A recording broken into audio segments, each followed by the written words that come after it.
এই মুহূর্তে দাঁড়িয়ে রয়েছি পশ্চিম মেদিনীপুর জেলার একটি অন্যতম পুজো মণ্ডপ পিংলার জলচক সার্বজনীন দুর্গোৎসব পুজো মণ্ডপের সামনে। জলচক মানেই প্রতিবার একটি আলাদা চমক থাকে। বাঙালিরা অপেক্ষা করে থাকেন ৩৬৫ দিনের দুর্গাপুজোর জন্য, কিন্তু জলচক সহ তার পার্শ্ববর্তী এলাকার মানুষ অপেক্ষা করে থাকেন এই জলচক গোকুলচক নাটেশ্বরী বাজার সার্বজনীন দুর্গোৎসবের মণ্ডপ কী হবে।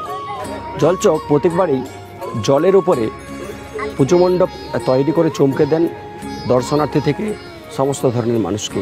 এবারে তাদের আলাদা রকম চিন্তাভাবনা, এবারে চিন্তাভাবনা বৃন্দাবনের প্রেম মন্দির।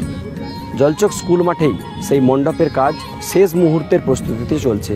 আমরা দেখতে এসেছিলাম শেষ মুহূর্তের কাজ কেমন চলছে, কেমন ভিড় হয়, কত টাকা বাজেট রয়েছে, সেগুলো জানবো আমাদের এখানকার যারা উদ্যোক্তা রয়েছেন ওনাদের কাছ থেকে।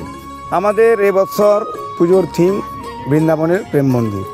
আমাদের 10 নম্বর অঞ্চল জলচক গোকুলচক নাটেশ্বরী বাজার সর্বজনীন দুর্গোৎসব। এই দুর্গোৎসব বহুদিনের 66তম বর্ষে আমাদের পদার্পণ করলো। বাজেট কত আছে এবছরের বাজেট আমাদের প্রায় 39 লক্ষ টাকা। আচ্ছা, এবং আমাদের এই যে মণ্ডপ দেখছেন, এই মণ্ডপের বাজেট প্রায় 22 লক্ষ টাকা। এছাড়াও অন্যান্য প্রতিমা খরচ, টোটাল পুজোর বাজেট কত? টোটাল পুজোর বাজেট 39 লক্ষ টাকা। আচ্ছা, বলছি এই প্রেম মন্দিরের চিন্তা ভাবনাটা কেন? প্রেম মন্দিরের চিন্তাভাবনা এই কারণে, আমাদের এখান থেকে বৃন্দাবন বহু দূরে, উত্তরপ্রদেশের বৃন্দাবন। এটা একটি ভালো দর্শনীয় স্থান আমাদের বাঙালিদের ক্ষেত্রে, রাধাকৃষ্ণের প্রেম মন্দির।